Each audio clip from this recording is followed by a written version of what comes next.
Muy buenas noches. Aquí estamos en El Abanico, un nuevo lunes de julio, lunes de frío, lunes hermoso, de noche, a esta hora en la que ya dejamos de lado las actividades, lo diario, lo cotidiano, como para sumergirnos un ratito en un poco de paz, ¿por qué no?, de tranquilidad que nos ofrecen los libros, las entrevistas que tendremos, la información y demás. Hola Mariela, ¿cómo estás?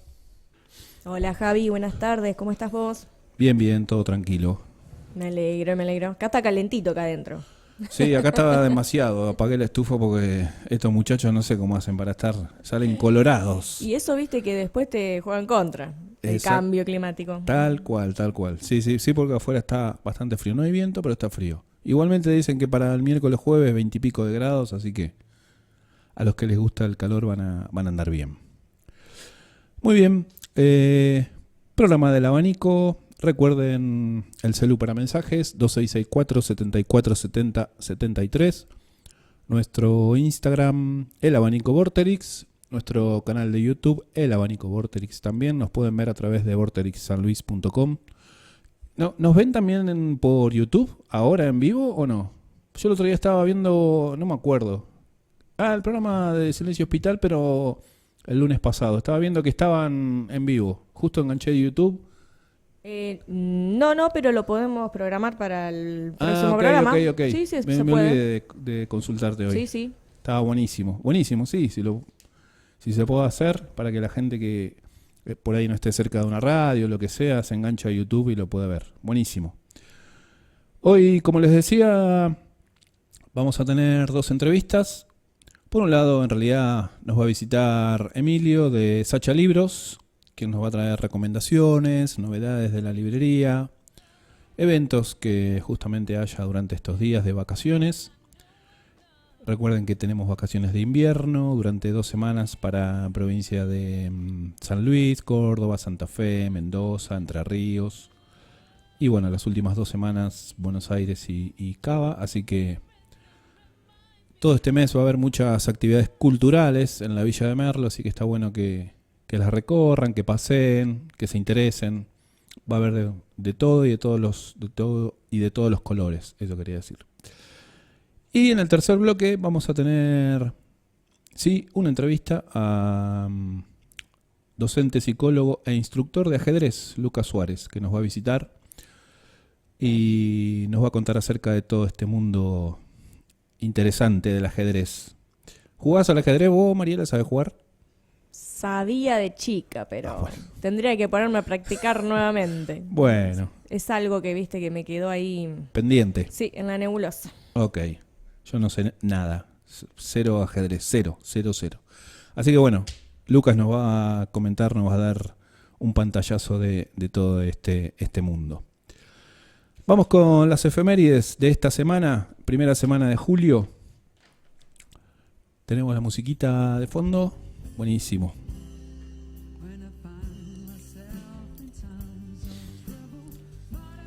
Siempre viene bien Beatles, aunque sean covers. Un 2 de julio moría Jean-Jacques Rousseau, escritor, filósofo. Le vamos a agregar a cada efeméride y de cada personaje, cada persona, cada personalidad que vayamos recorriendo una frasecita de cada uno, como para pensar también un poquito. En este caso, Rousseau fue muchísimo más conocido como filósofo que como músico. Rousseau nos dice: hay un libro abierto siempre para todos los ojos, la naturaleza. Tal cual. Si hay un libro que nos enseña mucho más de lo que creemos, pensamos, o siquiera nos animamos a leer, es justamente la naturaleza. Es un libro abierto. Excelente la frase de Rousseau, me gustó. En 1961, 2 de julio, moría Hemingway, novelista estadounidense. Recibió el premio Pulitzer en 1953 y el Nobel en 1954. Seguramente lo van a recordar por El viejo y el mar, por Fiesta, por Quién doblan las campanas, de la cual también se hizo una película. Y Hemingway alguna vez dijo: la papelera es el primer mueble en el estudio del escritor. Exactamente. No sé si el primero o el segundo, porque primero seguramente debe estar la máquina de escribir o la compu ya en estos tiempos, y en segundo lugar la papelera, el cesto, donde van varias ideas que se dejan de lado. También un 2 de julio de 1977 moría Nabokov, escritor ruso. Su obra más conocida, Lolita.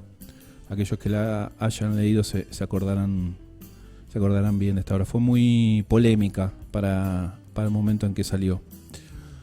Y Nabokov nos decía: el romper de una ola no puede explicar todo el mar. El romper de una ola no puede explicar todo el mar. A pensarlo. Un 3 de julio nacía en 1883 Franz Kafka, escritor checo, autor de La Metamorfosis, seguramente lo tienen. Y Kafka alguna vez dijo: un libro debe ser el hacha que rompa el mar helado que hay dentro de nosotros. Si habrá mares helados dentro de nosotros como para romper con un libro. Excelente. Un 7 de julio moría en 1901 Johanna Spiri. No la tengo de haber leído nada en particular o de haberla escuchado, pero seguramente acá se darán cuenta de quién hablo. Johanna Spiri fue una escritora suiza que fue mundialmente conocida por su obra infantil Heidi. Seguramente muchos se acordarán de Heidi. De los Apeninos a los Alpes había un capítulo del dibujito de Heidi.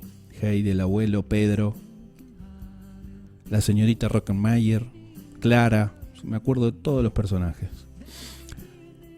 Y Johanna Spiri nos decía acerca de Heidi: su carita tenía tal expresión de paz y felicidad que sin duda debió impresionar al abuelo, pues este estuvo contemplándola largamente sin hacer el menor gesto. Exactamente. En el primer capítulo en el que llega Heidi, una niña de 4, 5, 6 años, a la casa de su abuelo que no sabía de la existencia de Heidi, cuando llega, el tipo no entiende nada, no sabe de dónde salió esa niña, quién es. Recuerdo que se la dejan a su cuidado, y es verdad, el abuelo la contemplaba, no decía ni hacía el menor gesto, es verdad. En 1930 muere Arthur Conan Doyle, novelista británico, que hace poco estuvimos hablando de él en su polémica pelea que tuvo con Houdini, y obviamente el creador de Sherlock Holmes. Conan Doyle nos dice: mi nombre es Sherlock Holmes y mi negocio es saber lo que otras personas no saben. Esta es una línea justamente de Sherlock. Mi nombre es Sherlock Holmes y mi negocio es saber lo que otras personas no saben. Un 10 de julio nacía en 1871 Marcel Proust, también novelista francés. Seguramente lo tendrán En busca del tiempo perdido, que también fue película. Y Proust nos dice: ciertos recuerdos son como amigos comunes, saben hacer reconciliaciones. Ciertos recuerdos son como amigos comunes, saben hacer reconciliaciones. Un 11 de julio de 1561, otro clásico, otro influyente de varios escritores y filósofos, ¿por qué no? Nacía Luis de Góngora y Argote, poeta, dramaturgo español. Y Góngora alguna vez dijo: las flores a las personas ciertos ejemplos les den, que puede ser yermo hoy el que fue jardín ayer. Hermoso, espectacular. Las flores a las personas ciertos ejemplos les den, que puede ser yermo hoy el que fue jardín ayer. También relacionado con el mundo de la naturaleza, en este libro enorme que es la naturaleza y que tanto nos enseña. Y un 12 de julio, este ya es polémico, seguramente lo conocen. Y es bueno recorrer la biografía de Pablo Neruda. Nacía en 1904, poeta chileno, premio Nobel en 1971. Y nos dejó esta frase: he dormido contigo y al despertar tu boca salida de tu sueño me dio el sabor de tierra, de agua marina, de algas, del fondo de tu vida, y recibí tu beso mojado por la aurora como si me llegara del mar que nos rodea. Excelente. Neruda, amigo de Mujica Lainez, de Leopoldo Lugones. Vivió algunos años acá en Argentina. Y les decía polémico porque Neruda, no recuerdo cómo se llamaba la primera mujer, pero sí recuerdo que un día se le apareció esta primera mujer con la que tuvo una hija que Neruda nunca reconoció, que realmente era de él, pero nunca la reconoció. Y era una hija que tenía cierta discapacidad. No se sabe realmente si por eso justamente no la reconoció o qué, pero nunca reconoció a esa hija discapacitada. Pero bueno, más allá de esto, es bueno recorrer la obra de Neruda y, ¿por qué no?, también su biografía. Muy bien, hasta aquí llegamos con las efemérides de hoy. Vamos a escuchar un temita para aquellos ochentosos, como es mi caso. Vamos a escuchar un tema de Hall & Oates en vivo acústico, On Touch. Es un tema muy conocido, apenas arranque van a saber de qué tema se trata. Y lo esperamos a Emilio, que debe estar por llegar en cualquier momento para las recomendaciones de libros. Segundo bloque del abanico. Recuerden, salud para mensajes 2664 74 70 73. Y ya tenemos la visita de Emilio de Sacha Libros. ¿Cómo andás, Emilio? ¿Qué tal? ¿Cómo están? De vuelta ¿Todo bien? acá, de vuelta a los lunes de charlas. Buenísimo. Me encanta. Bueno, felicitaciones porque no lo pudo hacer. Muchas gracias. Un padre recién estrenado, sí, Emilio. Sí, ya tiene casi 2 meses. El 13 cumplió 2 meses. Un gordito hermoso, está divino. Qué bueno, qué bueno. Pero bueno, eso, llevando la librería y esta Y el nueva sueño. paternidad y el sueño todo junto, y va bien, pero bueno, tiene sus momentos. Está bien. Bueno, un saludo a la familia entonces y a Ulises. Primero, antes de las recomendaciones, contame en qué anda Sacha. Muy bien, obviamente tuvimos estos días de dedicarnos a la paternidad y tener no tantos horarios, pero bueno, ya empezamos como en el horario habitual. Ajá. Con todas las actividades, seguimos con obviamente los martes de Scrabble, miércoles el club de lectura con Nuria Manso, jueves y viernes Ceci Ruppel, que da su taller de escritura, así que fantástico. Y anuncio, este jueves, en Amigo de Merlo, se va a dar la película de Lucrecia Martel, Nuestra Tierra. Ah, excelente. Y vamos a estar ahí llevando los libros de Lucrecia, el de las entrevistas que te sacó Caja Negra, así que todos invitados, primero para ver la peli, pues es una maravilla, durísima, pero es una maravilla, y bueno, vamos a estar ahí, así que anuncio en vivo. Ok, perfecto. Así que bueno, esto es actividad este jueves 9 de julio, feriado, a las 19 horas en Amigo de Merlo. Perfecto. Ahora sí, mientras vos comentás los libros, voy a buscar el tráiler. Así podemos ver, aunque sea un minutito, y de qué va la historia y demás. Porque es una historia. He-Man para nuevo, así que es una capa de cine acá, un referente. Y nada, va a ser una charla, obviamente, de debate álgido y crudo. Sí. Así que bueno, eso, el jueves. Buenísimo. Está bueno para verlo el tráiler. ¿A qué hora? A las 19. A las 7 de la tarde, el jueves próximo. Este jueves 9 de julio. Perfecto. Cualquier cosa chequeé las redes de Amigo de Merlo, pero si no estoy con toda la... No, está bien. Así, pero sí, es este jueves. Dale, perfecto. Ahora lo voy a buscar y se lo mando a Mariela. Dale. A ver, ahora sí. Trajimos libros. ¿De qué podemos hablar en este momento? Más ¿Qué vas a hablar? De fútbol. A ver, ¿qué trajiste? Y fútbol y literatura tienen cosas que comparten mucho, ¿no? Y más cuando son cosas lindas. ¿Por qué empezamos? Empezamos, mira, son... A ver si lo puedo ordenar de alguna manera. Nada, vamos así. Arranquemos por uno que ya estuvimos dando vueltas acá, el de Osvaldo Bayer, fútbol argentino. Perfecto. Osvaldo Bayer lo conocemos, historiador, la Patagonia Rebelde. El tipo hace una historia bien desde los comienzos, de las primeras migraciones, de cómo se fue estableciendo en los barrios el fútbol y cómo fue creciendo a través de eso, de los clubes, del barrio, del potrero. A través de historias, a través de los sindicatos, a través de conflictos. Obviamente es una historia muy social del fútbol. Brillante, genial, y además él escribe como historiador, con mucha referencia, es brillante. Para conocer esas pequeñas anécdotas de la historia del fútbol, no lo grandilocuente, sino cómo fue atravesando a nivel social también. Está bueno porque no queda solamente en lo deportivo, en lo futbolístico, sino que hay lo estadístico, sino en lo que pasaba en el barrio con eso, ¿no? Cómo fueron creciendo en el barrio los clubes.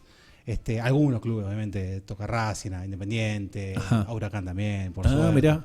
¿Vos sos de Huracán? Yo soy de Huracán, mirá. sí. Yo soy oriundo de Parque Patricios toda mi vida, entonces el barrio fue tirando siempre, y obviamente tenía mis amigos del hincha de Huracán, entonces siempre como que... El Tomás Ducó. El Tomás Ducó, sí, que lo recuerdo ahora, la primera vez que fui a ver un recital fue a ver Los Redondos Huracán. Mirá. Y tenía 14 años.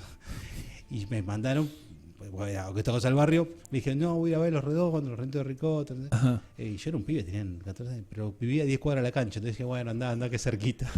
Después no sé, nos encontramos con otra cosa, ¿no? Claro, sí. En esa época era distinto a me acuerdo que habían puesto como unas lonas para tapar el piso. Claro. A la media. Yo llegué tempranito, tipo de 3 de la tarde, porque no sabía como un recital. A las 3 de la tarde habían sacado las notas, habían prendido fuego y estaba la gente girando como si fuera una hoguera. Un ritual. No, y yo ahí como bueno, cuestiones del Ducó que me encanta. Además, un estadio precioso.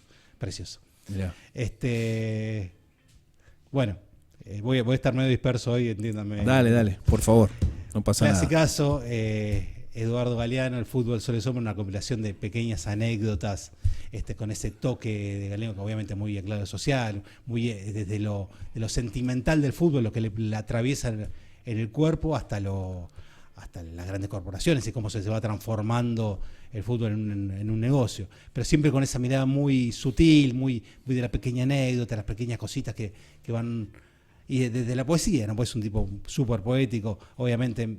Para este momento leer cosas sobre Garrincha, sobre cosas sobre esos próceres del fútbol que le dieron como esa magia, ¿viste? Sócrates, ¿viste? Sobre el tipo que le dieron magia al fútbol. Y desde esta mirada de Galeano que siempre a mí toca una fibra. A mí siempre me gusta, me acuerdo de ese la primera vez que leí Las Venas Abiertas, que quedé muy también. Exacto. Tenía una tía que era profesora alemana y se dio su tesis en Alemania sobre Galeano. Y ella me dijo, no tenés que leer este libro, Las Venas Abiertas. Y cuando le dije, ¿qué está pasando acá? Ese es un libro de 2-3 leídas. O sea, no te quedas con una sola. No, es que yo lo leí muy de chico y no entendía nada. ¿Viste? Sí. Es una maravilla y tiene como esta cosa muy histórica y muy también poética, ¿viste? Tal cual. Bueno, esto también, el fútbol latinoamericano, creo que le dio como un ancla a Galeano para transmitir un montón de cuestiones. Aparte, te deja siempre pedaleando, Galeano, reflexionando, ¿viste? En todo, sea una línea lo que te dice, o bueno, en este caso un texto, quedás pero rumiando un rato largo. Claro, no, además el poder de la síntesis, ¿no? Como la cuestión muy llevada a la poesía, ¿no? Siempre fue, más en estos libros, muy sintéticos. El libro de los abrazos también es muy sintético, son como anécdotas muy sintéticas, pero con un nivel poético muy interesante. Sí. Vuelvo a la anécdota, mi familia es uruguaya, y sí me contaba mi abuelo que no le gustaba Galeano, porque pasaba con el perro y le decía caca a la vereda. Lo voy a contar anécdotas porque estoy medio disperso. ¿Y qué? ¿Y tenía idea de quién era Galeano? Sí, lo que es Uruguay. No, pero quiero decir, bueno, sí, para la época sí, para es contemporáneo de tu abuelo. Claro, una cosa claro, así. sí, que lo veía. Ahora me lo habrá contado y capaz que era mentira, no importa, pero a mí me quedó esa historia lo imaginaba con la polera grande, la polera negra, Claro, caminando con el perrito, exacto. y mi abuelo, yo, este tipo no rejunta la caga. Ahora que dijiste Garrincha, me hizo acordar, hablando esto que hablábamos hace un ratito del Mundial. Así como le sacaron la tarjeta roja a este jugador yankee, Sí. bueno, más allá de que a Ronaldo en algún momento se la sacaron, también no me acuerdo cuándo, ahí entre conversaciones y demás. Garrincha fue la anterior, mirá vos de cuándo estamos hablando. Claro, es verdad. Que también hubo ahí un problema y bueno, le sacaron la tarjeta. Porque no jugaba la final, la última copa que Pelé. Exactamente. Jugó 2 partidos y... Bueno, en esa final Garrincha metió, no sé, un gol seguro, 2 goles no y sé. le sacaron pero la roja, es verdad. exacto. Mirá vos, o sea, bueno, ¿de dónde viene ya No. Bueno, sí, la corrupción? Sí. Las implicancias entre política y fútbol nunca van a estar ajenas, así que bueno. Una locura.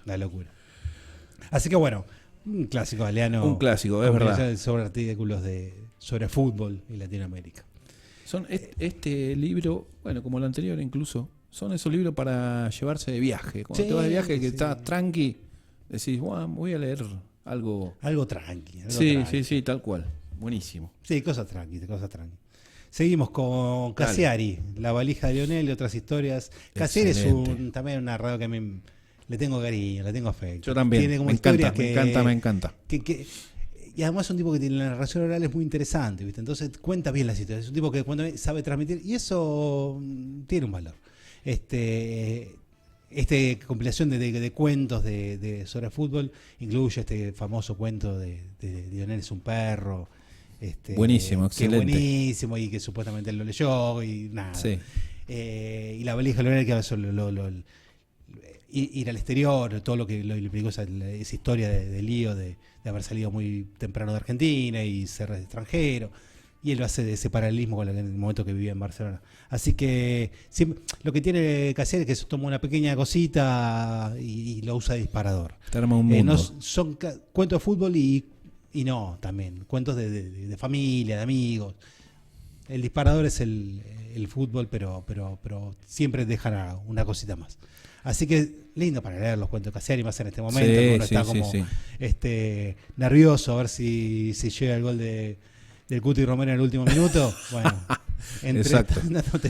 No, aparte Cassiari muy futbolero también. Futbolero, o sea, claro. Tiene esa famosa historia con el padre en la cancha de Racing. O sea, sabe cómo transmitirlo y nunca sabes hasta qué punto es verdad lo que te cuenta o no. Claro. Esa es otra, claro. Así como el relato es el ancho de espada que tiene, ese también es otro tema con Cassiari. Es que nunca sabes, al final después es indiferente, no importa si es verdad o mentira. No. Pero tiene esa, claro, exacto, tiene esa llegada, viste, que realmente no sabes, decir, pero este tipo me está contando realmente algo que le pasó o no, viste, muy loco eso. Lindo. Sí, exactamente. Como Soriano, como Fontana Rosa, que tienen como esas cosas lindas con el fútbol. Bueno, la valija de Lionel y otras historias. Te lo mostramos alrededor del fútbol. Sí, está el fondo verde, pero bueno, mirá. se llega a ver ahí a Messi con su valija y en ojotas, en chancletas. Perfecto. Y para cerrar, de José Santamaría, un autor muy joven, este librito muy lindo que sacó vinilo, que se llama Ya está, variaciones sobre Messi, haciendo alusión a ese Ya está de la final del Mundial. Ajá. Y él hace un pequeño ensayo biográfico sobre Messi, toma pequeñas partes de su vida, hace como un recorrido, pero desde los datos poco comprobables o pequeñas anécdotas, no la estadística, no la cosa grandilocuente, sino cosas que fue atravesando el lío y que le llamó la atención y hace como un relato a partir de eso hasta la final del mundo. Uh-huh. Muy hermoso también, muy íntimo, muy desde lo que nos transmite este muchachito rosarino que tiene como esa cosa de pocas palabras y mucho de lo estético, ¿no? De verlo jugar, ¿no? De que nos emociona desde ese lugar. no de las grandes declaraciones que tenía el Diego, sino como esa cosa muy a la vista. Y retoma eso y me parece un libro hermoso, y también que toma ese punto final como el Mundial, como algo que ya está, que todos deseábamos ese Messi campeón. Bueno, todos deseábamos, yo qué sé. Yo deseo Sí. Se Se entiende. Y lo lleva a eso, a hacer como una biografía novelada, íntima, desde lo sentimental de Leonel. Así que hermoso también, de José María, editado por vinilo. Hermoso. Qué lindo, qué lindo. Bueno, 4 libritos sobre fútbol. Pero también que le voy a sacar una fotito también. ¿Te llegó al tráiler? Ahí vamos a ver el tráiler de Nuestra Tierra. No es documental, es una peli. Es peli documental. Un peli documental. Porque en realidad ella, Lucrecia Martel, habla con distintas personas que van contando realmente qué es lo que pasó. Ahí lo estamos viendo.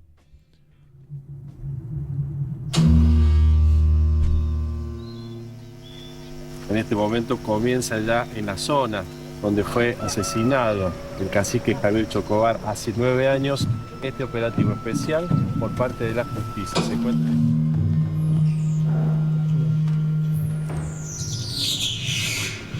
Ese día estaba grabando Darío Amin. Él estaba con la cámara y estaba con el revólver.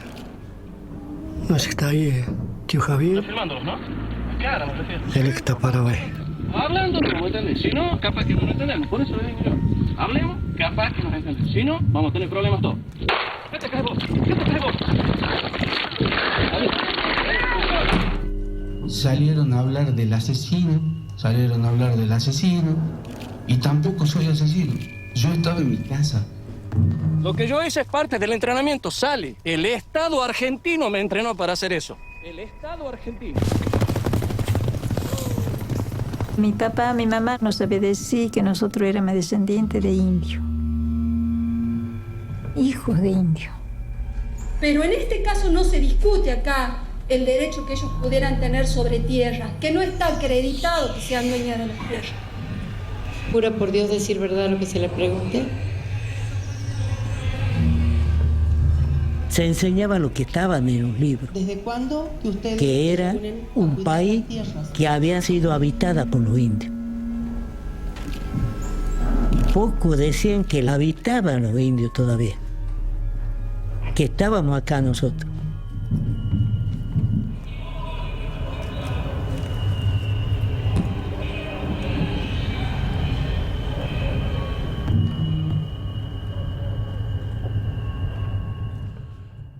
Como para poner en contexto, estamos hablando de esta película retrata el juicio oral que se le llevó a cabo a Chocobar, que era un indígena que reclamaba por tierras que les habían sido sustraídas en Tucumán. Exacto. Esto fue en 2009. 2009, exacto. Ok. Contame entonces de qué se va a tratar el jueves este evento. Pasar la peli y la charla de debate que va a dirigir Jimé Barrionuevo. Así que bueno, eso. Por eso la podemos pasar, que está circulando por un montón de lugares, así que está lindo. Qué bueno que llegue a este espacio, claro, quiero decir. Sí, fue todo gestión de ahí de Jimé. Así que, bueno, y nosotros vamos a ir apoyando el evento. Excelente. Que, bueno, el próximo jueves, este jueves a las 19. A las 19 en Amigo de Mar. Perfecto. Emilio, tenés una cara dormido. No. La estoy piloteando. No te dejes dormir, Ulises. Nah, sí. Duerme eso, cada 2 horitas hay que arrancar otra vez, con 3 horitas estamos joya. Y a veces un poquito menos, como tiene que ser. Está bien. Les recordamos entonces, Sacha ya volvió a sus horarios habituales. De 10 a 13, de 17:30 a 20:30. Ok, ahí estamos viendo el Instagram. Y a retomar sus también actividades habituales relacionadas con el club de lectura, el club de escritura, las tardes de Scrabble y por ahí. Y por ahí. ¿No? Ok, por ahí perfecto. eso es lo que está fijo y bueno. Buenísimo. Así que bueno. Bueno, acérquense en estas vacaciones de invierno, lleven a los chicos Ahí está. a las librerías Hay un rato a recorrer. Tenés un montón de material. Mucho, muy lindo. Así que está bueno eso, está bueno. Acuérdense de visitar Sacha Libros ahí en Avenida del Sol. Y por qué no llevar a los chicos a recorrer y que se elijan un librito y dejen un ratito, por qué no el celu. Emilio, muchísimas gracias. Muchas gracias. Bueno, Mariela, todo tuyo. Tercer bloque del abanico. Recuerden el celu para mensajes 2664 74 70 73. Nuestro canal de YouTube, El Abanico Vorterix, y nuestro Instagram, también El Abanico Vorterix, donde van a poder ver estas recomendaciones que nos dejó Emilio, las de la semana pasada que nos dejó también Sebastián Porrini, que estuvieron muy buenas. Y ya recibimos la visita de Lucas Suárez. ¿Cómo estás, Lucas? Muchas gracias por la invitación, Javier. No, por favor. Habla un cachitito más cerca del micro. Dale, perfecto. ¿Se escucha bien? Ahora sí. Bien. Lucas es docente, es psicólogo e instructor de ajedrez. En realidad la entrevista surgió a partir de esta última actividad que desarrolla, pero quería también hablar ya desde, en principio, desde su lugar de docente. Me decías que estuviste dando clases secundarias de San Luis. San Okay. Luis Capital. ¿Y qué materias? El profesorado en psicología te habilita a diferentes materias, a diferencia, por ejemplo, del profe de lengua directamente, que capaz que lo central es lengua y literatura. Bueno, psicología habilita a psicología, filosofía, sociología, formación para la vida del trabajo, entre otras materias que no son tan como centrales dentro, sino que aparecen en sexto año, quinto año. Entonces son materias que apuntan un poco a la transición entre el secundario y el mundo universitario, el mundo laboral, en esa transición, ¿no? La salida de la institución que siempre, bueno, atravesamos desde chiquitos, ¿no? Toda la vida, y llega un momento que se cierra justamente este ciclo y aparecen otras necesidades. Entonces, que son los años en los que uno en su cabeza, hablando particularmente, uno en su cabeza está ahí como armando, pensando, decidiendo, hablando con sus padres, a ver de qué va a ir los años que sigue, si sigue estudiando, si se dedica a lo laboral, si hace las dos cosas. Exacto. Sí, construyendo lo que en psicología se llama un poco un proyecto de vida, ¿no? Entonces engloba un poco eso, ¿no? Lo que traemos en nuestra configuración familiar, lo que vamos absorbiendo un poco de los padres, también el adolescente siempre se va desarrollando en su personalidad en esa etapa, ¿no? No es que un chico a los 17, 18 años tiene desarrollado, tiene consolidado lo que quiere hacer, lo que sabe hacer, lo que le gusta hacer. Un poco va explorando, ¿no? Entonces va justo en ese momento, en el momento de empezar a lanzarse al mundo, sería. ¿Y cómo lo veías vos a todo este panorama desde tu lugar? Quiero decir, a los chicos en cuanto a su decisión, a su armado en su cabeza de qué realmente tengo ganas de estudiar o qué puedo estudiar, y la verdad que no sé todavía si lanzarme o no, porque no sé si esto me va a rendir en el futuro para vivir. ¿Qué es lo que veías? ¿Qué es lo que te consultaban? ¿Qué es lo que pensaban? A ver, como en todo ámbito, yo creo que encontrás chicos mejor plantados frente a la realidad, o como ya algo más masticado, por así decir, ya sabiendo qué quieren, qué buscan. En general también encontrabas esta sensación de no saber, de sentirse un poco perdidos. Creo que es propio de la edad también, o sea, la adolescencia tiene esta característica, ¿no? Está bien no saber, está bien sentirse perdido, está en construcción la persona. Pero sí, yo creo que más que con su vocación o su oficio, yo creo que lo que más observaba desde mi punto de vista era un poco el cuestionamiento sobre la realidad en sí, o sea, el hecho de, bueno, y ahora esto cómo cómo encajo acá, ¿no? ¿Cómo me ubico en esta realidad que, o sea, estamos atravesados un poco por una modernidad líquida, ¿no? Todo lo que implica la inestabilidad, lo que implica cambios constantes, identidades totalmente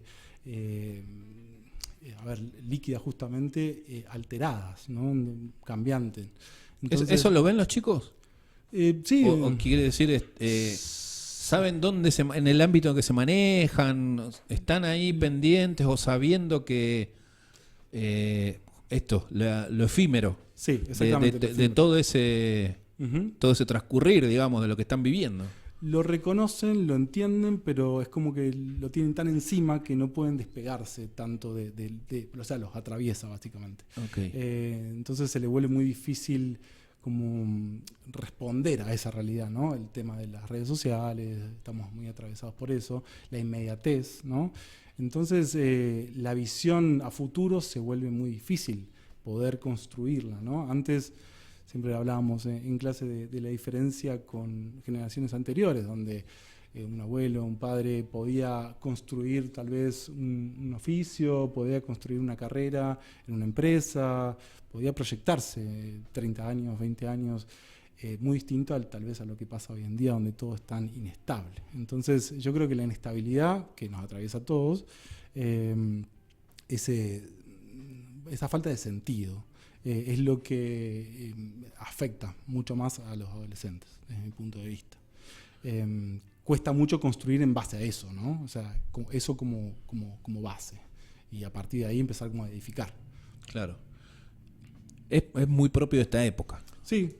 O sea, así como hace 30, 40, 50 años, esto que vos decías, uno sabía que salía de la secundaria, estoy hablando en general, sí, y entraba a trabajar en tal lugar, sí, y sabía que se jubilaba en ese lugar, se Eso. moría en ese lugar. Eso sería el aspecto más sólido, ¿no? Claro. La garantía de la sociedad de esa estabilidad que hoy en día no está.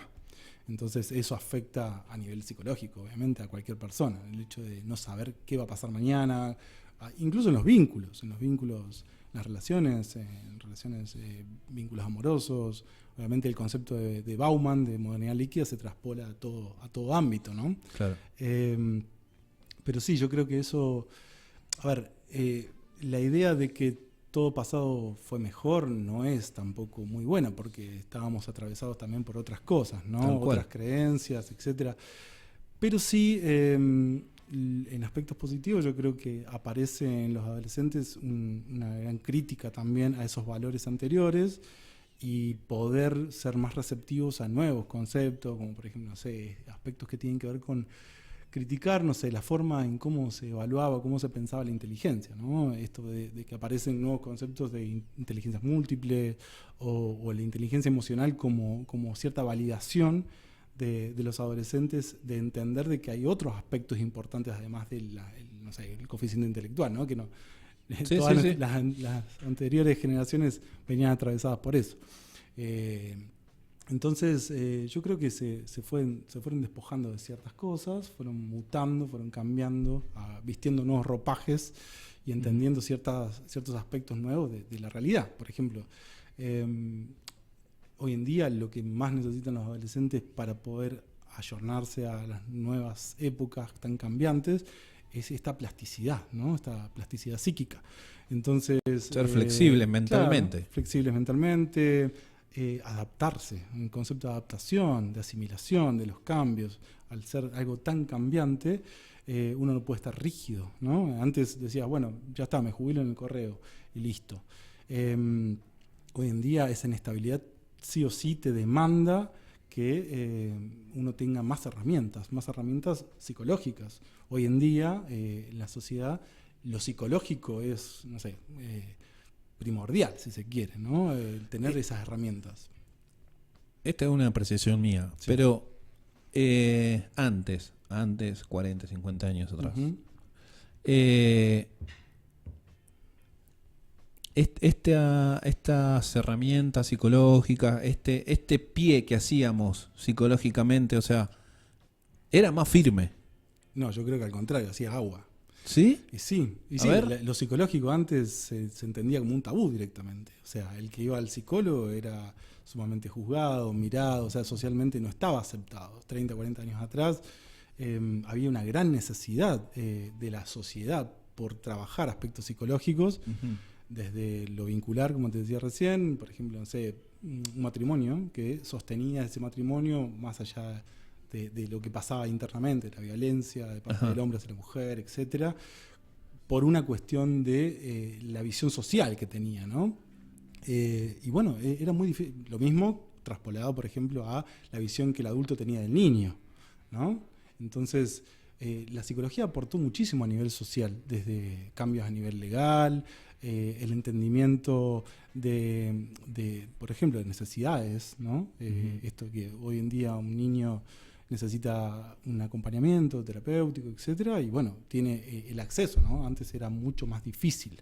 Entonces yo creo que no hacía pie en ese aspecto puntualmente. Estaba la necesidad, pero estaba el prejuicio, ¿no? La etiqueta. Pero no, esto de tener una una base más firme en cuanto a lo tradicional, a lo familiar, a lo laboral. La estabilidad. Ponele. Entre comillas. Sí. Cierta estabilidad económica, social, etc. Sí, incluso estabilidad familiar, si querés. Sí, con sus grises, ¿eh? No estoy diciendo que era todo felicidad. No. Pero tenías una base donde pisar más firme en el sentido de decir, ok, yo voy a estudiar esto, después veo, no sé, voy a estudiar esto, voy a trabajar de esto. O sea, tenías una base por donde arrancar, después, bueno, iría para cualquier seguramente lado. Estaba eso, tal vez digo, que hoy es más difícil lograrlo eso. Seguro, tenemos otras dificultades, por supuesto. Otra realidad, otra dificultad, otra cabeza, otro mundo. Sí, antes aparecían mucho los mandatos sociales, en ciertos aspectos, ¿no? El hecho de, bueno, lo que socialmente está bien, ¿no? Bueno, soy ingeniero, soy abogado, soy médico, papá quiero ser músico, bueno, prejuicio, ¿no? El hecho de había como una división, una polaridad social entre lo que estaba bien y lo que estaba mal. Hoy en día hay otras libertades. Hoy en día vos decís que si algún muchacho dice, alguna chica dice, quiero ser músico. Yo creo que tiene muchas más herramientas, ¿no? Desde la democratización de la información, desde internet y tantas otras cosas que son como... Pero no hay un corte familiar, un corte parental, puede haber seguramente, pero no es tan marcado como antes, tal vez. Okay. O sea, era algo que es propio de aquella época, ¿no? De las generaciones anteriores. El etiquetamiento de lo que el deber ser sería en psicología, ¿no? Los deberías, lo que uno tiene que, cómo tiene que responder, cómo tiene que... Bueno, antes, más atrás, era mucho peor, ¿no? Tal cual. Sí. La psicología es una ciencia joven, o sea, estamos hablando de que 100 años atrás, 120 años atrás, empezó como a emerger, ¿no? De todos estos conceptos tan significativos, porque antes no se veía como lo estamos viendo ahora. Entonces, ha sido... no sé, a ver, si me hablas de los 80, de los 70, tal vez la carrera más pujante en ese momento era, no sé, ingeniería, supongamos, por decirte. Sí, tal cual. Cometer un error, pero hoy en día yo creo que una de las carreras más importantes o más significativas a nivel social es, dentro de todo, lo que es psicología, ¿no? Y el impacto que ha tenido. Por eso ha cambiado muchos aspectos, desde la pedagogía. Ha sido toda una revolución, desde mi punto de vista, ¿no? Claro, sí, te entiendo. ¿Y qué rol juegan los padres hoy en este mundo en el que seguramente el colectivo pasó de largo y ellos se quedaron haciendo la seña para que pare? Sí, es complejo. Yo creo que los padres hoy en día necesitan muchas más herramientas. Yo creo que hay una predisposición a buscarlas y a tomarlas, ¿no? Como que hay un gran cuestionamiento. Antes había más un autoritarismo, ¿no? Una imposición de las cosas, o sea, correlatado con el mandato, ¿no? Pero hoy en día está la pregunta y también está la búsqueda, la curiosidad también de decir, bueno, ¿y qué hago como padre, no? ¿Y qué hacen? Yo creo que cuestionarse a sí mismos es una buena primera opción. Y pedir ayuda, por supuesto, siempre es necesario. Y para nada mal visto, que eso es un prejuicio del cual socialmente nos vamos despojando de a poco. El hecho de que podamos pedir ayuda a tiempo y podamos pedir ayuda en todos sus aspectos, ¿no? Es algo muy positivo. Cuesta mucho, es algo que cuesta muchísimo realmente poder habilitarse a pedir ayuda. Parece sencillo decir, bueno, pero es todo un proceso que, bueno, decanta en la parte clínica, ¿no? O sea, lo veo a menudo en el gran esfuerzo que requiere llegar. A ver. Y el gran esfuerzo que requiere quedarse. Son procesos sumamente complejos. El hecho de que uno necesite,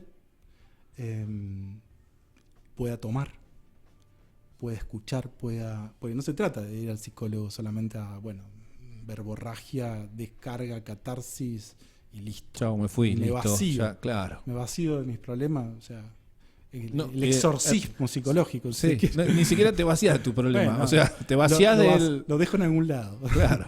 No, los aspectos psíquicos seríamos como o serían, mejor dicho, el último orejón del tarro, ¿no? O sea, siempre quedan tan postergados, tan relegados, que empiezan a ser mirados y registrados cuando hacen mucho ruido. Entonces, desde ese lugar también el manejo emocional que tenemos, ¿no? Claro. Tenemos muchas carencias emocionales y no me quiero ir de tema, pero como a grandes rasgos lo que nos sucede hoy en día es una gran crisis existencial también, ¿no? En nuestro tiempo. Exacto.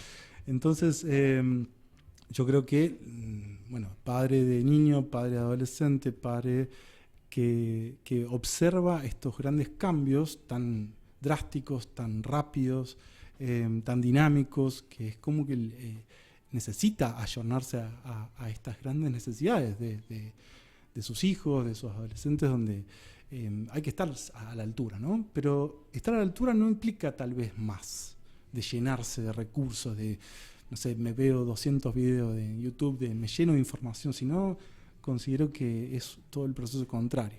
El proceso terapéutico yo lo entiendo como el trabajo de un escultor, donde uno va sacando, ¿no? Y va dando forma a algo que es en sí, en primer plano, amorfo, o sea, sin forma. O sea, de un tronco aparece, por ejemplo, la figura de tal algo. cual. Entonces,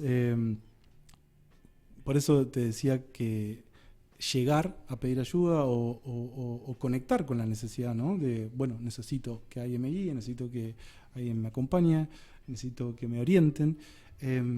Es algo sumamente complejo porque hace el clic primero la habilitación de uno mismo para poder tal cual ser permeable a eso, sí, ¿no? Sí. Si no es muy difícil, o sea, necesito que me dirijan, que me acompañen en este cambio. Y para cambiar necesariamente justamente es estar permeable a ciertas tal cosas. Cual. Dijiste la palabra cambiar y vamos a cambiar un poquito de tema. Vamos a meternos en tu quehacer del ajedrez. Primero, a ver, contame cómo llegás vos al ajedrez. ¿Llegás de chico? ¿Te apareció? ¿Te enseñaron? ¿Te mostraron? ¿O se te ocurrió un día, no, voy a ver qué onda el ajedrez? Sí, la curiosidad del ajedrez nace de chico. Cuando somos niños, suceden muchas cosas, ¿no? O sea, varias. Suceden cosas muy increíbles porque somos, por así decir, puros, si se quiere, mentalmente, emocionalmente. Totalmente. Y en contacto con algo mucho más complejo que la realidad que conocemos y estamos como atravesados por esto, ¿no? La configuración mental. Entonces, estamos en conexión, tenemos otro Wi-Fi, si se quiere. Exacto. Y bueno, ese Wi-Fi nos acompaña con un montón de sabiduría, ¿no? Que después, a medida que vamos, nos vamos vistiendo de ropajes, ¿no? Del ego, del yo, y nos vamos como camuflando en lo social, vamos perdiendo esa sabiduría. Está dicho muy bonito en el libro de María Rosa, de armónica, que después, bueno, lo podemos Lo vamos a mencionar, sí. Bueno, a los 8 años, un poquito antes de los 8, tengo recuerdos de tomar contacto con el ajedrez en la escuela. Se ve que un profe llevó el ajedrez como taller, así como tal vez intento yo llevarlo hoy en día. Y bueno, me atrapó en su momento y me puse a jugar, me puse a explicar. Viene también obviamente de mi familia. Mi padre y mi abuelo también me inculcaron el juego. Mi hermano juega también y Ahí juega está. muy bien. Pero mi hermano empezó a jugar cuando yo empecé a jugar y a través de la rivalidad fraterna, ¿viste? Está bueno, está empezó la puja. Que después cuando me empezó a ganar, yo dejé directamente, abandoné la... Bueno, no, a los 8 años mi viejo me llevaba a un par de clubes allá en San Luis Capital, que no había mucho, por desgracia, debería haber habido realmente mucha más difusión. Pero bueno, en aquella época no había tanto. Me acuerdo hay un club muy famoso, Don Lucero, allá en San Luis, y había otros que fueron desapareciendo con el paso del tiempo. Y hacían torneos. En una de esas, en un torneo en Mendoza, fui me acuerdo que fue una emoción tan grande porque salí primero, invicto, fue 8 años, fue una locura. Después dejé de jugar con esto que te contaba, mi hermano me empezó a ganar, qué sé yo, era más de 6 años más grande, así que dije, me frustré, qué sé yo, no hubo una guía, un acompañamiento que me diga, che, el ajedrez no se trata solamente de ganar, claro. Hay otras cosas más complejas, ¿no? ¿Y qué hiciste? Dejé de jugar. ¿Dejaste? Nunca más. ¿Y cómo retomás? Para llegar a instructor, quiero decir. Bueno, retomo hace poquito. Fallece mi papá. Y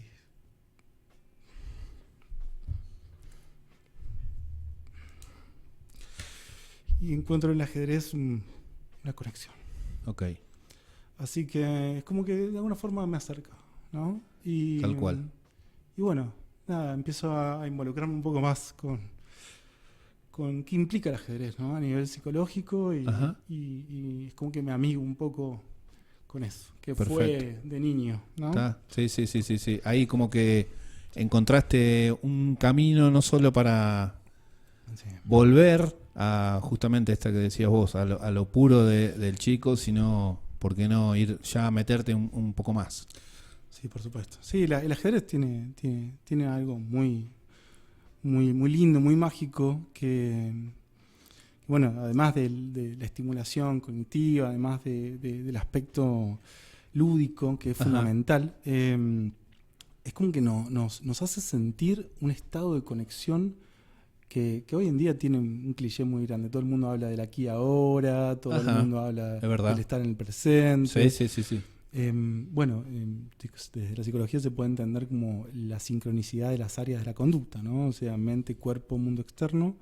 Y esa sincronicidad nos permite estar en el presente. Y cuando estamos en el presente es como si estuviésemos flotando en ese vacío sensorial, si se quiere. Claro. Estamos en un estado de fluir constante, ¿no? Y ese estado de fluir se entiende que obviamente toda arte, todo deporte te lleva a ese momento, ¿no? De estar en contacto con el ser mismo, ¿no? Claro. No de las capas que van cubriendo el ser, el ego, las funciones psíquicas, ¿no? Pero sí te hace conectar con ese estado de estar en el presente, de estar en conexión con algo más que no es... O sea, estás en conexión con vos mismo, básicamente. Claro, tal cual. Y ese estado es algo obviamente que se entrena, como todo, ¿no? Uno siempre pretende llegar a como a esos resultados, ¿no? Estamos atravesados en la sociedad por una mente muy resultista, buscamos resultados, buscamos cosas concretas, puntuales, pero no estamos dispuestos a hacer ningún proceso. Entonces el ajedrez es como, desde lo lúdico, muy gradual, es como que te termina de alguna forma apasionando, yo creo. Y te lleva a un plano de flujo, un estado de flujo, que es un concepto psicológico, Y a partir de ahí aparecen cosas muy interesantes, ¿no? A mí se me hace que el ajedrez, no sé por qué, siempre tuvo mala prensa. ¿En qué sentido? Es re aburrido. No, hay que pensar un montón. No, no es para mí porque estar sentado ahí. No, ¿es así? ¿No? ¿Cómo lo ves vos? Bueno, obviamente son prejuicios que nos llevan a prejuzgar, ¿no? Algo que es más fácil verlo desde este desconocimiento, pero bueno, cuando uno lo vive, lo experimenta, porque una cosa es el preconcepto, pararse a priori de algo, ¿no? Prejuzgarlo, anticiparse, y otra cosa es vivenciarlo. Entonces, el aspecto psicológico que tiene lo vivencial, la experiencia, eso es justamente trascendental, porque uno experimenta lo que conceptualmente no tiene una referencia psíquica, una representación psíquica, o sea, lo haces cuerpo. Tal cual. Entonces, al corporizarlo, por ejemplo, no sé, en un torneo, uno experimenta, me ha pasado por propia experiencia, sentir un nivel de adrenalina, un nivel de como si me hubiese corrido una maratón, o sea, y estaba sentado jugando al ajedrez. ¿Y qué pasó? ¿Cómo me explicas eso? Que se hayan liberado las mismas hormonas, que estalle, que explote de emoción, que bueno, eso es necesario experimentarlo para poder entenderlo. Entonces, sí, a ver, aburrido como cualquier actividad que uno inicia, ¿no? O sea, si uno empieza hoy clases de guitarra o de batería o cualquier actividad lúdica o leer un libro, va a costar, va a generar una resistencia, incluso cuando uno empieza un proceso terapéutico. Pero a medida que uno se permite, se habilita a entrar en contacto, en sintonía con eso que uno está haciendo, y también darle lugar un poco al deseo, porque si no, es todo automatismo, que es también lo que nos atraviesa hoy en día. Estamos automatizados todo el tiempo. Entonces, no conectamos con nosotros, pero tampoco conectamos con afuera. ¿Con qué conectamos, en realidad? Entonces, se vuelve muy difícil como animarse, ¿no? Entrar en conexión, que creo que cuando rompemos esa barrera, ¿no? Rompemos esa resistencia, ahí podemos como apreciar realmente lo que sucede, porque si no, a fin de cuentas, nunca vamos a apreciar nada. Vamos a ver un cuadro y vamos a decir, qué feo, vamos a escuchar un tema, vamos a decir, uy, no me gusta, es muy aburrido. El aburrimiento es un síntoma de esta época, ¿no? Claro. Se escucha todo el tiempo, en adolescentes, se escucha en adultos, o sea, agarramos el teléfono cuando estamos aburridos, scrolleamos cuando estamos aburridos, nos ponemos inquietos, fumamos cuando estamos aburridos, consumimos lo que sea con tal de no aburrirnos. Y ahí aparece justamente el quid de la cuestión. Necesitamos aburrirnos. Necesitamos aburrirnos para darle lugar a otra cosa, a algo nuevo. Entonces, cuando estamos ahí aburridos, aparece la creatividad, aparece la conexión con otros aspectos de nuestro cerebro, ¿no? Bueno, la parte límbica, ¿no? Es como que, bueno, estamos muy parados del hemisferio izquierdo y no tenemos casi ni siquiera la intención de ir a conectar con el hemisferio derecho, o sea, toda la parte artística, toda la parte que tiene que ver con la emocionalidad. Y bueno, esto nos lleva obviamente es como un descenso cada vez, una caída al vacío directamente, claro, hacia el replegamiento, hacia uno mismo. Entonces terminamos metidos, herméticos, y bueno, así estamos. Tal cual. Comentame de qué se va a tratar el taller del próximo sábado. Ahora vamos a mencionar las coordenadas, digamos, del taller, pero contame de qué se va a tratar y cuál es la idea que querés llevar a cabo en este taller introductorio de ajedrez y psicología. A ver. Es un taller introductorio de ajedrez y psicología donde la intención, o sea, esto está dentro de lo que sería Pelican, que Pelican es un club de ajedrez. Ajá. Y es un club de ajedrez que tiene una filosofía, que es un poco lo que estábamos hablando, de que no sea solamente ajedrez, como otro club de ajedrez que busca tal vez la competencia o el desarrollar habilidades, ¿no? O sea, ¿a qué voy a un club de ajedrez? A saber jugar ajedrez y jugar cada vez mejor al ajedrez. Ok, bueno, eso sería un club de ajedrez puntualmente. Ajá. Pelican trata de darle lugar también a lo psicológico, como destacando puntualmente que, no sé, el aspecto social, por ejemplo, es fundamental, ¿no? Hoy en día hay muchas personas que estamos a ver, que están solas, ¿no? Ajá. Estamos parados frente a la sociedad, están solas y cuesta muchísimo vincularse, pocas herramientas sociales, cuesta muchísimo entablar una conversación, cuesta muchísimo sentirse a gusto en el encuentro con el otro, la mirada de los ojos sostenida, o sea, cosas son fundamentales, ¿no? Y básicas. Básicas, estamos hablando de cosas O sea, básicas. Y cuesta un montón. Y bueno, son parte de los padecimientos también de esta época.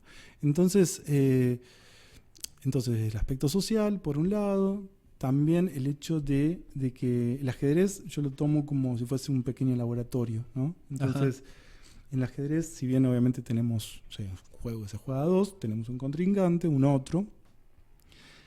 Como te decía recién, estamos todo el tiempo, ¿no? Pensando en, jugué bien, jugué mal, el etiquetamiento todo el tiempo de lo que hago bien, de lo que hago mal, tal cual, del éxito, del fracaso. Bueno, o sea, estamos atravesados por eso también, ¿no?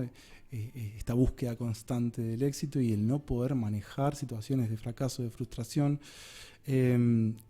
También el hecho de que, bueno, a ver, el aprendizaje, ya perdimos un poco el contacto con el aprendizaje, ¿no? El aprendizaje de tipo significativo, no el aprendizaje bancario, ¿no? Me lleno de conceptos, pero no sé nada, a fin de cuentas no entiendo nada, no aprendo nada. Memorístico, si se quiere. Bueno, el aprendizaje significativo, si vamos a los libros, o la teoría, el aprendizaje se da a partir de la emocionalidad.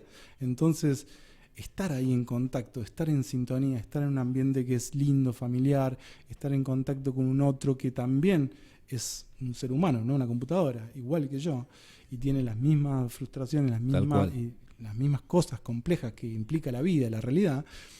Yo sintonizo con algo mucho más simple, ¿no?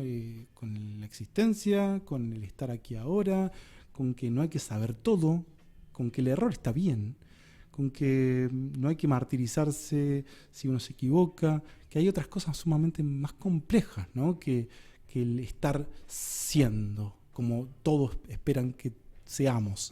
Claro. Hay otras cuestiones, ¿no? Mucho más abarcativas, que engloban la salud, ¿no? O sea, construir un aspecto más saludable dentro de lo que implica el deporte, lo que implica, bueno, el ajedrez tiene la particularidad que tiene muchas particularidades, pero dentro de esas particularidades tiene,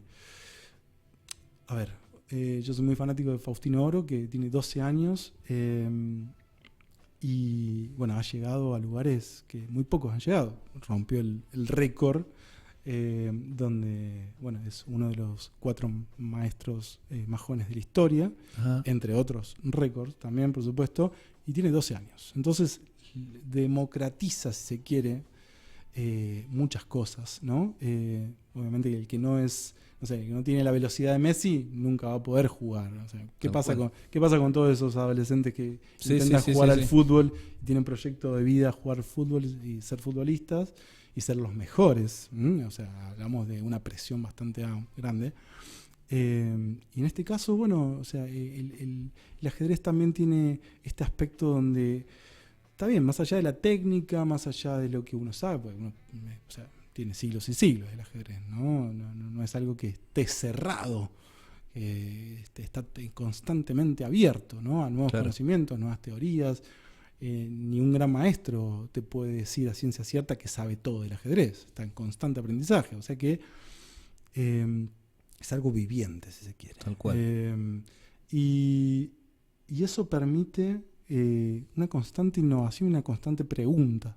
Entonces, más allá de la técnica de soy bueno, soy un queso, es el estar en contacto con esa información un poco más elevada, ¿no? El nivel de conciencia. Yo trato de explicar de que lo más importante en el ajedrez es el entender qué está pasando. No solamente si puedo o no puedo dar un jaque mate o ganar la partida, porque todo el mundo quiere eso, te gané, o gané la partida. No, es entender qué está sucediendo. Y eso, bueno, permite la apertura a muchos procesos psicológicos que se ponen en juego, ¿no? La pausa, por ejemplo. Le hago mucho hincapié al poder detenerse, al poder observar. La observación ha perdido su valor, ¿no? O sea, es el origen también del método científico. Necesitamos observar las cosas para poder entenderlas. ¿qué me pasa a mí en este momento? Más allá de jugar contra un otro, estoy jugando contra mí mismo, ¿no? Contra mi propia ansiedad, contra mi propia desconexión, contra mi propia creencia, autoestima. Bueno, hay muchas cosas que se ponen en juego. Tal cual. Entonces, Pelican busca eso, proponer un espacio distinto donde el ajedrez sea el disparador, sea el vehículo que traspase un poco estas creencias y nos lleven hacia un lugar de encuentro con otras herramientas, ¿no? Tal cual. Obviamente el ajedrez tiene impacto a nivel psicológico, de la parte cognitiva, emocional. Hay un montón de aspectos de beneficios, si se quiere, la palabra sería beneficios, ¿no? Y aparte de todo esto, es un juego. Y es un juego. O sea, es lúdico, lo más lúdico. Que lo lúdico es increíble porque, primero, que hemos perdido muchísimo, se ve en las escuelas, se ve en los adolescentes, se ve en los niños, hemos perdido la capacidad de jugar. Atravesados por la pasividad de las pantallas, lo lúdico tiene un lenguaje increíble. Bueno, psicólogos que trabajan, yo no trabajo puntualmente en niños, pero trabajo con adolescentes. Los psicólogos que trabajan con niños saben perfectamente el impacto que tiene, la importancia que tiene el juego en el acompañamiento. Bueno, es la forma del lenguaje que nosotros tenemos en este momento, ¿no? Entonces, el juego, valorar nuevamente el juego y el potencial que tiene es increíble. Poneme de vuelta, Mariela, el flyer, así ya tiramos las coordenadas. Entonces, próximo sábado 11 de julio a las 14 horas, obviamente en la casa de té de Dumay, en la Arenosa 640, en Carpintería. Pueden entrar a nuestras redes y van a poder ver el flyer, nos van a poder consultar, inscribirse incluso. Taller introductorio de ajedrez y psicología, como bien decía Lucas. No es necesario tener experiencia. No. Lo interesante es eso también, ¿no? Uno puede empezar a entender el ajedrez desde otro lugar, ¿no? Hagamos de cuenta que tenemos, no sé, una puerta trasera donde entramos a conectar con el juego desde otro lugar, ¿no? Desde estas cosas que hablábamos, de amigarse con una experiencia, de amigarse con una acción, una conducta, un comportamiento distinto.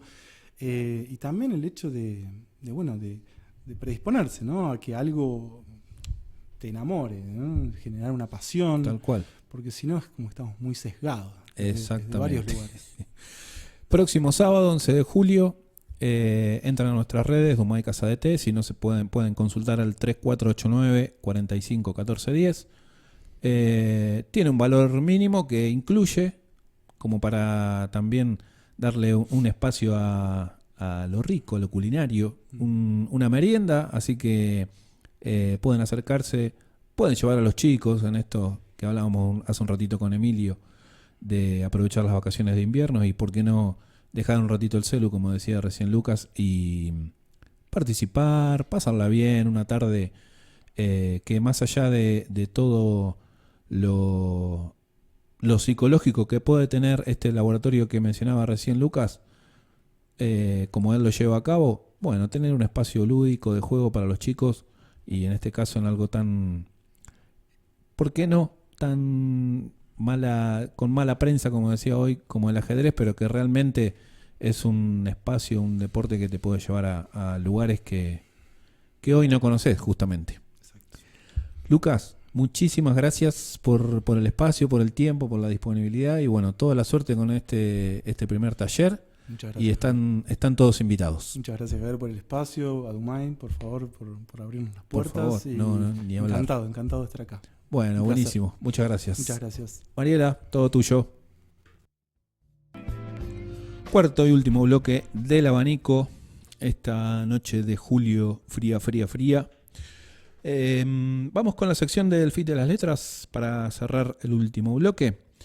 Vamos a ir rapidito. En este caso vamos a escuchar a un profesor de España, justamente hablando de todo esto que mencionábamos con Lucas. Este señor nos cuenta acerca de cómo bajó en los últimos años el coeficiente intelectual de los jóvenes y nos da una razón, el por qué. A ver. Era mucha gente, porque está demostrado, se le llama efecto Flynn inverso, que se ha reducido el coeficiente intelectual de la humanidad desde 2006-2007. Así como suena. Sí. Entonces es muy fuerte, porque la gente duerme menos horas, se pasan las noches de, como decía el Quijote, de las noches de claro en claro y los días de turbio en turbio. Esas horas de sueño que para una persona joven, digamos entre 12 y 25 años, pues tiene que ser 8 horas al día de sueño. Esa hora es donde nuestra memoria a corto plazo graba las cosas de la memoria a largo plazo, ¿verdad? Todos los contenidos que ha aprendido ese día.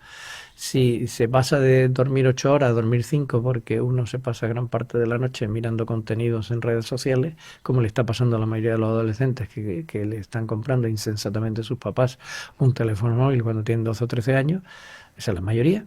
Teléfono móvil con conexión a internet, pues se van al dormitorio con el teléfono móvil y no duermen. Entonces se pasan las noches de claro en claro, no memorizan, no tienen base de conocimientos y entonces pues cada vez son más torpes. ¿A qué edad hay que dar el teléfono a los hijos? Vamos a ver, esta es una pregunta difícil, ¿vale? De difícil respuesta. En España hay una serie de movimientos, uno empezó aquí en Barcelona, que fueron unas madres que se reunían en un parque y empezaron a comentar cómo estaban de alterados sus hijos y cómo les preocupaban sus hijos enganchados todo el día a la pantallita, y esa adolescencia libre de móviles. La mayoría de las universidades está bajando el nivel porque si no tendría que suspender a muchos. Clarísimo lo que escuchábamos recién acerca de los celulares, el coeficiente intelectual de los jóvenes y demás. Lo que venimos hablando ya desde hace unos cuantos meses aquí desde el abanico. Vamos con la segunda presentación. En realidad en este caso es una noticia que salió en el portal de Infobae, donde nos dice que Noruega marca un precedente, prohíbe la inteligencia artificial en escuelas y busca fortalecer con esto la escritura a mano también. Noruega, dice la noticia, restringirá el uso de inteligencia artificial en las escuelas primarias. La medida busca fortalecer habilidades como la lectura, la escritura y el pensamiento crítico en niñas y en niños. La noticia reabre un debate que atraviesa a familias y escuelas de todo el mundo. ¿Cómo acompañar el uso de nuevas tecnologías según la edad y el momento de cada niño y adolescente? Esto no se trata básicamente de prohibir, es lo que hablábamos la semana pasada con el profesor Sebastián Porrini, donde decíamos que algunas palabras perdieron su valor, como la autoridad, el respeto y demás. En este caso no se trata de prohibir, como decíamos anteriormente, sino de buscar la mejor manera de volver, ¿por qué no?, en algunos hábitos que utilizábamos hace algunos años, como la escritura a mano, el texto escrito, el libro presente, el libro material, el libro físico. Y por qué no aprender de estos países donde obviamente no solamente la educación se encuentra en un primer nivel, sino la vida social, la seguridad y demás tienen ya desde hace varios años un nivel óptimo. Vamos al tercer video, y en este caso no hablando ya específicamente de la inteligencia artificial y del coeficiente intelectual, sino de la comprensión de texto. En este caso vamos a escuchar a un docente argentino en plena clase hablando acerca de, desde su lugar, de por qué bajó el nivel de comprensión de texto. Habla él enfrente de todos sus alumnos e incluso les da una herramienta como para que sepan de qué está hablando. Buenas tardes, chicos. Buenas tardes. ¿Cómo les va? ¿Bien? Bueno, acá traigo las evaluaciones del fin de semana. La verdad que el tema comprensión lectora deja mucho que desear. No era tan difícil, pero bueno, Antes de entregarla, quería reflexionar con un texto que ha salido recientemente, el 30 de julio del 25, en el Washington Post, en su versión en español, escrito por Mary Harrington, una especialista en procesos de alfabetización, quien cita a la Organización para la Cooperación y el Desarrollo Académico, la OCDE, y habla de que esto de la alfabetización no es innato, o sea, no nacemos alfabetizados, se adquiere con el tiempo, y es un proceso laborioso. Sin embargo, hoy estamos atravesados por hábitos de cultura digital, lectura digital. Y la lectura digital es una cultura posalfabética. Ella señala la aparición de la televisión como una época del posalfabetismo. Estas culturas producen compulsión y adicción, a la vez de que recortan el pensamiento lógico y el pensamiento lineal en favor de otro tipo de pensamiento que se aleja de aquello que ha sido tanto tiempo trabajado por el hombre para lograrlo y que hizo al Homo sapiens, que es la alfabetización, la capacidad de simbolizar. Y fíjense lo que dice ella, voy a ser muy breve, que los grupos religiosos y las élites son los que gobiernan el mundo, han adoptado límites para el uso de esta tecnología, límites para sus hijos. ¿Cuánto sale mandar un chico hoy para que le controlen el uso del celular en Estados Unidos, en Gran Bretaña? $35.000. No se trata de que son los conservadores. Notables figuras como Bill Gates y Evan Spielberg han hablado públicamente de frenar el uso de las pantallas a sus hijos. Dice que en un tiempo pensar, y yo les voy a pasar el artículo después al grupo, pensar va a ser un lujo y va a ser exclusivamente un privilegio de las élites.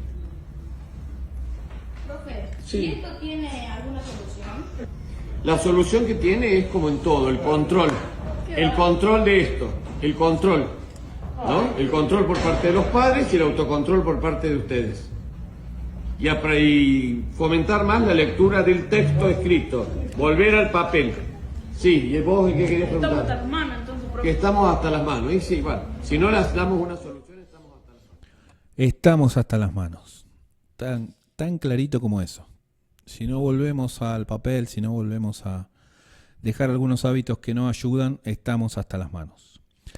Y hablando de Noruega, como mencionábamos antes, vamos a escuchar a Santiago Bilinkis, un estudioso de todo esto relacionado con la inteligencia artificial, los celulares y demás.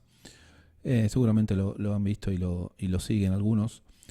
Santiago Bilinkis nos cuenta acerca de un experimento que tuvo lugar en Noruega, en el cual en las escuelas se prohibió el uso de celulares. Y esto fue lo que rescataron, lo que tuvieron como resultado y que estuvieron analizando y reflexionando acerca de la prohibición de celulares en las escuelas.